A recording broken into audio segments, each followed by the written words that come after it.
Hai, salam sejahtera bagi kita semua. Senang sekali bisa kembali menjumpai Anda semua melalui ibadah online GKS Balikpapan.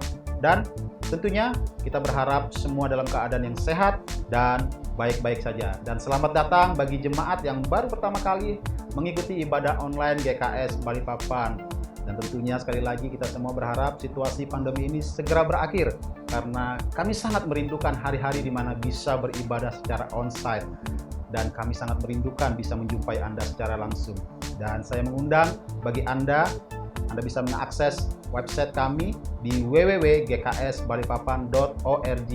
Di website ini Anda bisa menjumpai beberapa kegiatan GKS Balikpapan, termasuk ibadah online secara umum dan ibadah anak-anak.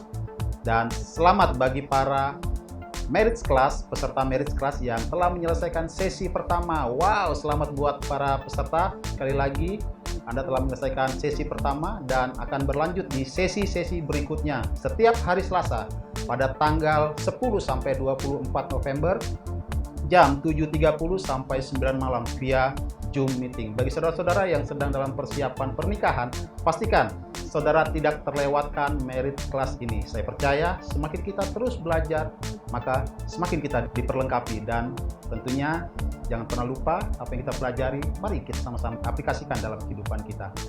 Saya mengundang, mari sekali lagi bersama-sama kita fokuskan hati kita dan arahkan fokus kita, karena kita akan masuk dalam pujian dan penyembahan.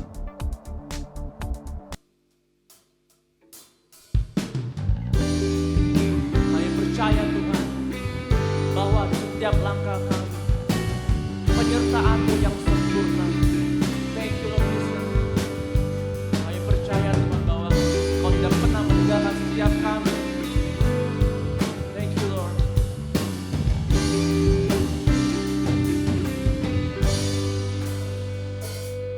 Di setiap langkahku tangan-Mu menuntun jalanku, karena Kau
trust in your name.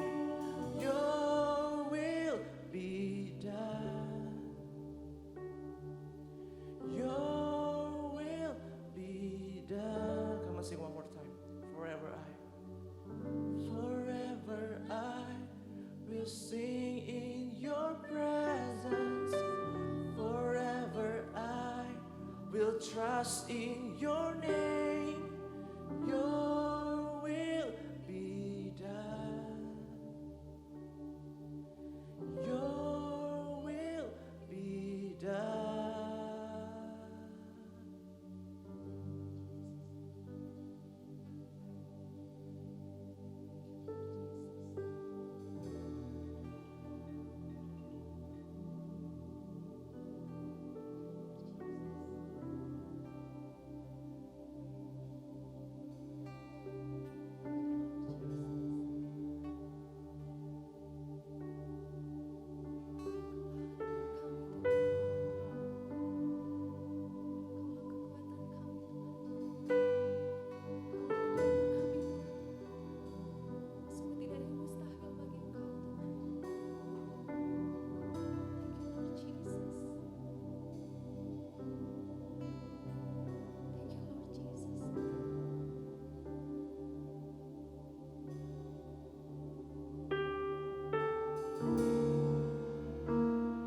Yesaya 41 ayat 8 sampai 20 firman Tuhan.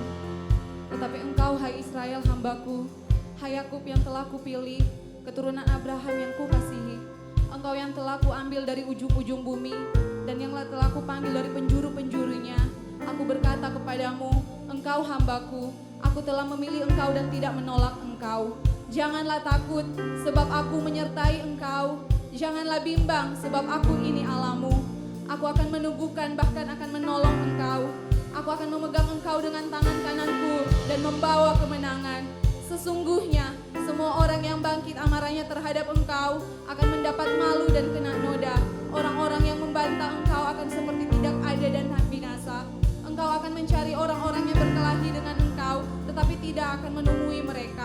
Orang-orang yang berperang melawan engkau akan seperti tidak ada dan hampa. Sebab aku ini, Tuhan Allahmu, memegang tangan kananmu dan berkata kepadamu, jangan takut, akulah yang akan menolong engkau. Janganlah takut, hai si cacing Yakub dan hai si ular Israel. Akulah yang akan menolong engkau, demikianlah firman Tuhan. Dan yang menebus engkau ialah yang Maha Kudus Allah Israel. Sesungguhnya aku membuat engkau menjadi papan pengiring yang tajam dan baru dan tinggi di dua jajar. Engkau akan mengiring gunung-gunung dan menghancurkannya, dan bukit-bukit pun akan kau buat seperti sedang. Engkau akan menampi mereka, lalu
Wow, terima kasih tim Praise and Worship. Saya percaya melalui pujian dan penyembahan tadi, kita semua menerima kesegaran secara rohani dari Allah. Kuasa Allah tidak dibatasi dengan ruang dan waktu.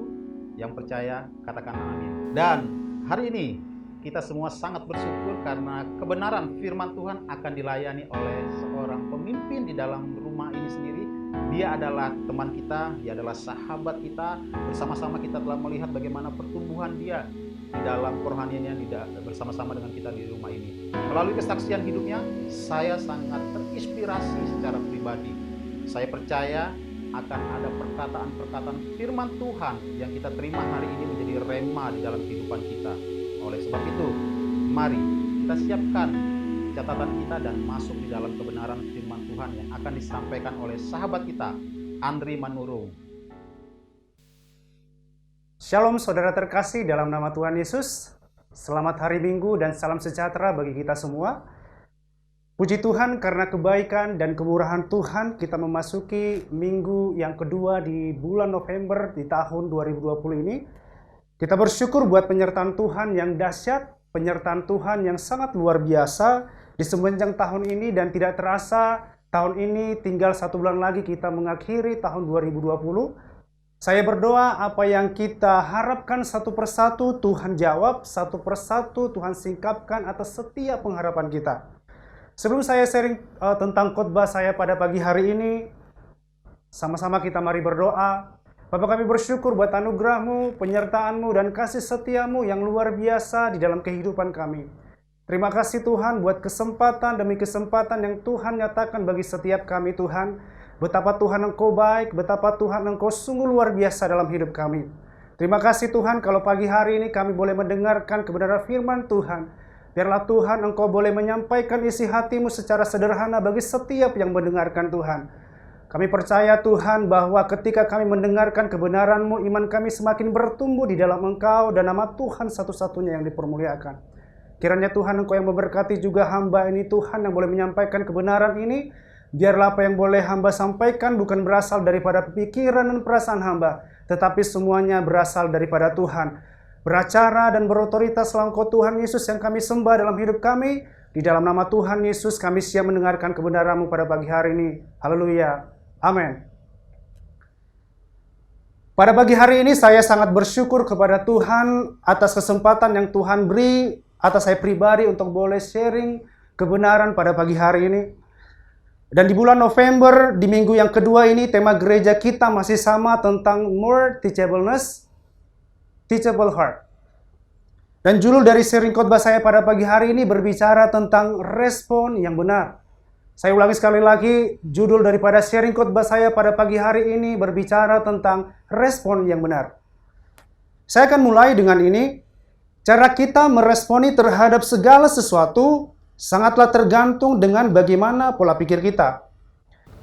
Di kitab Roma pasalnya yang ke-12, ayatnya kedua dikatakan demikian, "Janganlah kamu menjadi serupa dengan dunia ini, tetapi berubahlah oleh pembaharuan budimu, sehingga kamu dapat membedakan manakah kehendak Allah, apa yang baik, yang berkenan kepada Allah, dan yang sempurna." Dan di terjemahan NLT-nya jelas dikatakan, "Janganlah mengikuti tingkah laku dan kebiasaan dunia ini, tetapi biarlah Tuhan mengubahmu menjadi pribadi yang baru dengan mengubah cara berpikirmu." Janganlah kamu serupa dengan dunia ini, artinya apa? Kita harus berbeda karena keberadaan kita di dunia ini untuk membuat perbedaan. Dan pastinya bagaimana kita bisa berbeda dan membuat perbedaan kalau kita tidak punya hati untuk belajar dan hati untuk diajar. Bagaimana kita merespon berbeda kalau kita punya cara berpikir yang masih tetap sama? Kalau kita merespon dengan benar, maka hidup kita akan hidup dengan benar. Bagaimana kita merespon dengan benar kalau kita tidak memiliki cara berpikir yang senantiasa diperbaharui? Anda boleh catat ini, karena orang yang memiliki hati untuk diajarlah orang yang mau berubah, hanya orang yang mau belajarlah yang pemikirannya senantiasa mau diperbaharui. The right response produce right living, artinya respon yang benar menghasilkan kehidupan yang benar. The right mindset produce right action, artinya adalah pola pikir yang benar menghasilkan tindakan yang benar. Ada dua hal yang ingin saya bagikan agar kita memiliki respon yang benar pada pagi hari ini. Yang pertama adalah metanoia. Metanoia berasal dari kata Yunani yang artinya perubahan pola pikir, dan ada juga yang mengartikannya sebagai pertobatan. Kilas balik atau awal dari kita memiliki hati untuk belajar, hati yang mau belajar, kita harus merubah pola pikir kita terlebih dahulu. Karena sangat sulit bagi seseorang untuk memiliki hati yang belajar jika seseorang itu tidak mengubah pola pikirnya yang lama terlebih dahulu. Demikian juga yang dikatakan di dalam kitab Matius 9 ayat yang ke-17 dalam terjemahan sederhana berkata demikian, begitu juga dengan air anggur yang baru, anggur itu tidak boleh diisi ke dalam kantong kulit yang lama. Karena waktu air anggur itu menguap dan udaranya tidak bisa keluar, kantong itu akan menjadi rusak. Akhirnya air anggur akan tumpah dan kantong kulit itu dibuang saja. Karena itu air anggur yang baru harus diisi ke dalam kantong kulit yang baru juga, sehingga keduanya akan tersimpan dengan baik. Yang menjadi pertanyaannya adalah bagaimana caranya kita mengubah pola pikir kita sehingga perspektif kita berubah dan akhirnya respon kita juga berubah. Caranya adalah penting bagi kita untuk mengenali firman Tuhan, belajar firman Tuhan, dan menghidupi firman itu sendiri. Karena ketika kita semakin mengenali firman Tuhan, maka pikiran saudara dan saya diubahkan menjadi seperti pemikiran Kristus. Ketika kita dekat dengan Dia, cara berpikir kita bisa diperbaharui, cara berpikir kita bisa di-upgrade sehingga kita bisa mendekati cara pemikiran Kristus. Sehingga kita mengerti apa yang Tuhan maksud dan akhirnya kita bisa meresponinya dengan cara yang benar. Firman Tuhan tidak merubah keadaan Anda, tetapi apa yang firman Tuhan lakukan adalah mengubah pola pikir dan perspektif Anda. Saya bukan mengatakan bahwa keadaan Anda tidak berubah, tetapi ketika kita semakin mengenali firman Tuhan, pola pikir kita lah yang terlebih dahulu diubahkan, perspektif kita lah yang terlebih dahulu diubahkan, dan akhirnya apa? Keadaan kita, kondisi kita juga akan berubah. Cara kita meresponi segala sesuatu juga berubah. Ketika pola pikir kita dan perspektif kita berubah, saya yakin bahwa saudara dan saya akan memiliki hati yang mau diajar, hati yang mau belajar. Karena apa? Karena pemikiran kita sudah diperbarui terlebih dahulu. Anda tidak lagi dipaksa sehingga Anda mau belajar, tetapi secara alami, karena pola pikir Anda sudah berubah, perspektif Anda juga sudah berubah, maka secara alami juga Anda punya hati untuk belajar, Anda juga punya hati untuk diajar. Dan yang mau saya bagikan hal yang kedua berbicara tentang respon yang benar adalah obedience atau yang dikatakan ketaatan. Anda bisa catat ini, respon yang benar akan membawa Anda kepada ketaatan. Demikianlah kisah antara Yesus dengan Simon Petrus yang tertulis di dalam kitab Lukas 5 pasal yang keempat sampai dengan yang keenam. Pasal yang keempat dikatakan setelah selesai berbicara, ia berkata kepada Simon, bertolaklah ke tempat yang dalam dan tebarkanlah jalamu untuk menangkap ikan. Dan yang kelima dikatakan Simon menjawab, Guru, telah sepanjang malam kami bekerja keras dan kami tidak menangkap apa-apa. Tetapi karena engkau menyuruhnya, aku akan menebarkan jala juga. Dan di ayat yang keenam dikatakan, dan setelah mereka melakukannya, mereka menangkap sejumlah besar ikan sehingga jala mereka mulai koyak. Apa yang kita bisa renungkan dan pelajari dan kisah Yesus dengan Simon Petrus ini, mari kita sama-sama lihat. Peristiwa Simon Petrus menjala ikan adalah contoh ketaatannya yang mau mengikuti petunjuk dan arahan Yesus untuk menebarkan jala ke tempat yang dalam. Padahal kapasitasnya sebagai seorang nelayan sangatlah berpengalaman. Simon baru saja kembali dari menangkap ikan dan tidak mendapatkan apa-apa. Saya katakan lagi, Simon sudah pergi menangkap ikan tetapi dia tidak mendapatkan apa-apa. Padahal kapasitasnya sebagai seorang nelayan yang sudah sangat berpengalaman, Simon baru saja kembali dari menangkap ikan itu dan nggak dapat apa-apa sama sekali. Di tengah keengganannya, Simon mendisiplinkan dirinya untuk mau diajarkan sesuatu hal yang baru oleh Yesus.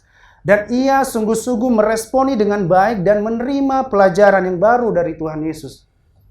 Saya sampaikan sekali lagi sangat jelas bahwa Simon adalah penjala ikan yang handal, yang hari-harinya adalah menangkap ikan, dan tentunya dia sangat tahu kapan waktunya dia harus menebarkan jalannya, dan kapan untuk tidak menebarkan jalannya.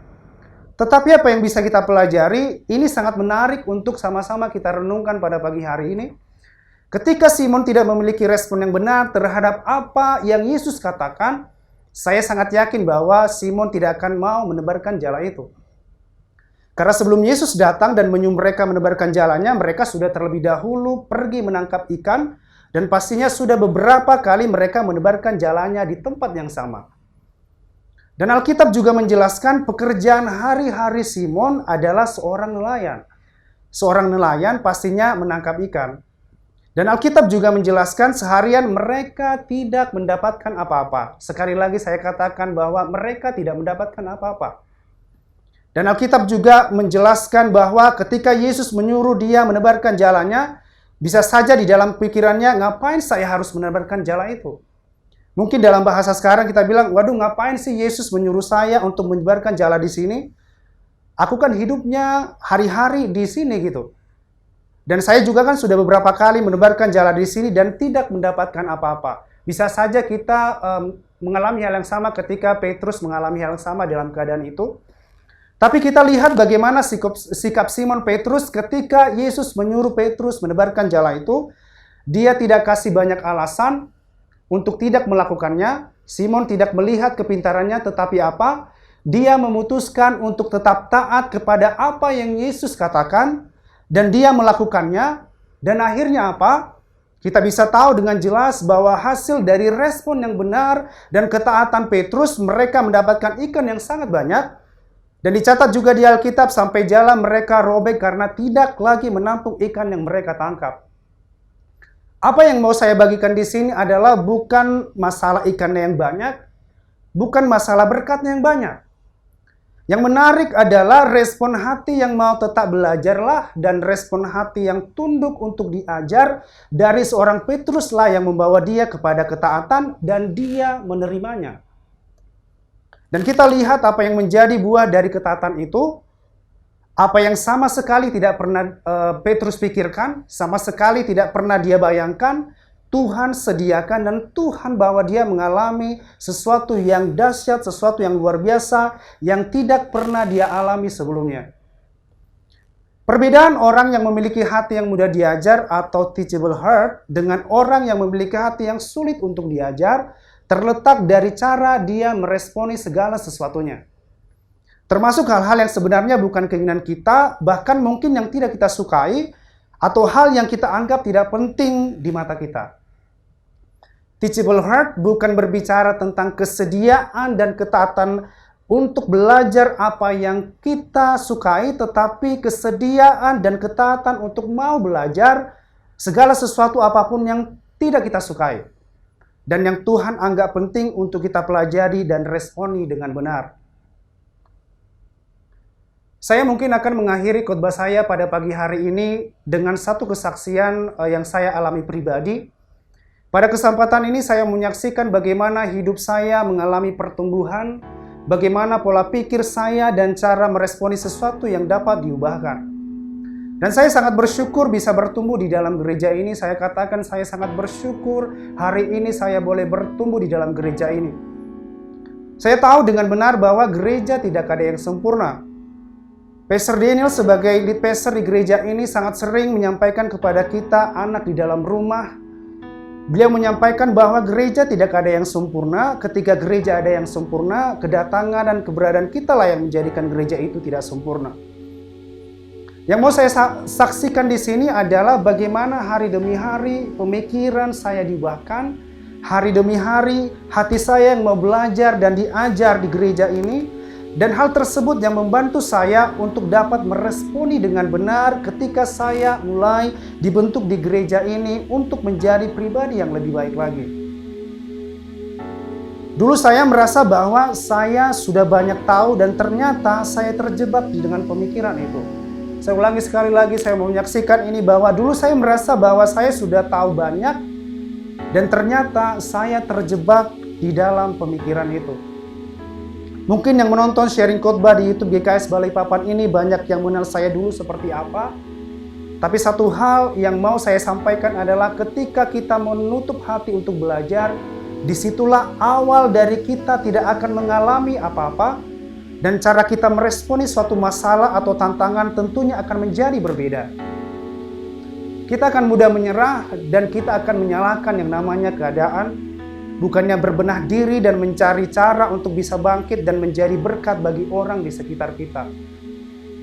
Kalau sampai hari ini saya diberikan Tuhan kesempatan yang luar biasa untuk sharing pada pagi hari ini adalah buah daripada firman Tuhan yang hari demi hari boleh memperbaharui pikiran dan perspektif saya, buah dari hati yang mau belajar dan buah dari hati yang mau diajar. Saya harus sampaikan ini dengan jujur, banyak hal yang masih menjadi kekurangan saya pribadi. Tetapi saya sangat yakin ketika saya mau tetap belajar dan mau tetap diajar hari demi hari, saya sangat percaya bahwa hidup saya semakin berprogres dengan baik.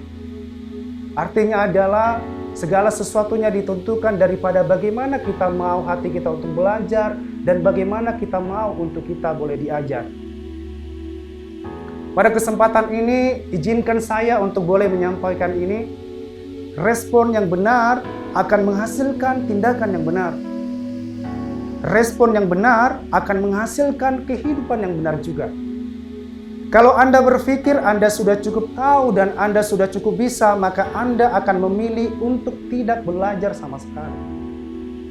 Di saat Anda berhenti belajar, disitulah Anda berhenti untuk bertumbuh. When you stop to learn, then you stop to grow. Respon Anda yang benarlah yang akan membawa Anda untuk memiliki hati yang mau belajar dan hati yang mau diajar. Di setiap sharing khotbah saya selalu sampaikan ini bahwa semuanya tidak ada yang gampang, semuanya tidak ada yang mudah. Saya katakan sekali lagi bahwa semuanya gak ada yang gampang, gak ada yang mudah, dan semuanya pastinya butuh proses. Dan saya tidak pernah lupa untuk sampaikan ini juga bahwa saya juga sampai hari ini masih banyak belajar. Saya tahu bahwa sangat banyak yang menjadi tantangannya kita. Terkadang kita merasa kita tidak mampu, kita rasanya mau menyerah. Tapi dengar baik, pada pagi hari ini saya mau sampaikan kabar baik ini bahwa bagian kita adalah taatlah dan teruslah belajar. Dan jangan pernah berhenti, karena ketika kita memilih untuk berhenti, disitulah awal dari kita memilih untuk tidak bertumbuh. Bagian kita adalah merenungkan ini dan meyakinkan diri kita bahwa Roh Kudus di dalam diri kita lah yang akan memampukan kita untuk melakukan semuanya itu. Dan akhirnya apa? Nama satu-satunya yang dimuliakan adalah nama di atas segala nama, yaitu Yesus Tuhan yang kita sembah. Apa yang boleh saya seringkan pada pagi hari ini kiranya boleh menjadi berkat buat saudara dan saya juga yang menyampaikan ini. Saya mau katakan bahwa tetaplah belajar, tetaplah memiliki hati untuk diajar. Pastinya Tuhan Yesus Roh Kudus yang memampukan kita dan mengerjakannya dan melakukannya di dalam kita. Saya mau katakan sekali lagi, ketika kita memilih untuk tidak belajar, disitulah kita memulai untuk tidak mendapatkan segala sesuatu, dan disitulah awal di mana kita tidak akan pernah bertumbuh. Mungkin itu yang bisa saya seringkan pada pagi hari ini. Mari kita sama-sama berdoa. Bapak, terima kasih buat kebenaran-Mu pada pagi hari ini. Terima kasih buat anugerah-Mu yang berlimpah-limpah di dalam hidup kami, Tuhan. Kalau pada pagi hari ini Tuhan, kami boleh diingatkan untuk boleh memiliki hati untuk belajar, hati untuk diajar. Kami tahu Tuhan, hanya orang yang memiliki hati yang mau diajar, hanya orang yang mau hatinya belajarlah Tuhan yang akan bertumbuh hari demi hari. Tuhan, kami percaya bahwa Roh Kudus yang ada di dalam kami, Tuhan, yang akan mengerjakannya, yang akan menyampaikannya di dalam kami, dan kami boleh implementasikan itu di dalam kehidupan kami sehari-hari. Baik di dalam keadaan apapun Tuhan, baik di dalam kondisi apapun, kami mau tetap belajar karena kami percaya ketika kami buka hati kami, Engkau Tuhan Yesus, Engkau Roh Kudus yang memampukannya di dalam kami. Tuhan, terima kasih. Aku percaya Tuhan bahwa apa yang boleh hamba sharingkan hari ini biarlah boleh menjadi berkat bagi yang mendengarkan. Dan kami mau nyatakan Tuhan, biarlah nama Tuhan satu-satunya yang dipermuliakan di dalam hidup kami. Terima kasih Tuhan, saya berdoa pada pagi hari ini dalam keadaan apapun Tuhan yang menjadi keadaan kami. Tuhanlah satu-satunya penolong kami, Tuhanlah satu-satunya penghibur kami, Tuhanlah sukacita kami, dan Kristuslah yang menjadi damai sejahtera kami. Kami ucap syukur Tuhan, kami berterima kasih buat setiap kebaikan dan kemurahan Tuhan. Terima kasih Bapa, nama-Mu satu-satunya yang dipermuliakan, baik mula segala pujian, hormat, kuasa, dan kemuliaan sampai selama-lamanya. Di dalam nama Tuhan Yesus, sama-sama kita yang percaya kita katakan, amin. Kiranya apa yang saya bagikan ini bisa menjadi berkat bagi saudara, dan nama Yesuslah satu-satunya yang dipermuliakan. Shalom, Tuhan Yesus memberkati.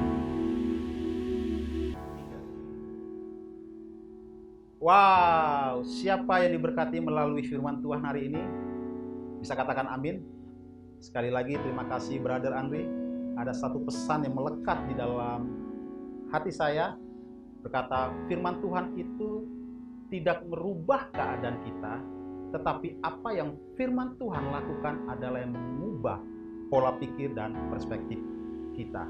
Yes, kita perlu belajar firman Tuhan setiap hari, tetapi tanpa kerendahan hati kita menerima dengan merubah perspektif kita, maka firman Tuhan itu tidak akan mengubah keadaan kita saat ini.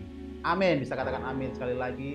Sebelum mengakhiri ibadah online hari ini, kami mengingatkan saudara untuk selalu mengakses website kami di www.gksbalikpapan.org agar saudara bisa terus mendapatkan informasi tentang program GKS, dan jangan lupa subscribe dan like channel YouTube GKS Balikpapan agar saudara terus mendapatkan notifikasi dan Anda tidak terlewatkan pesan-pesan Tuhan di dalamnya.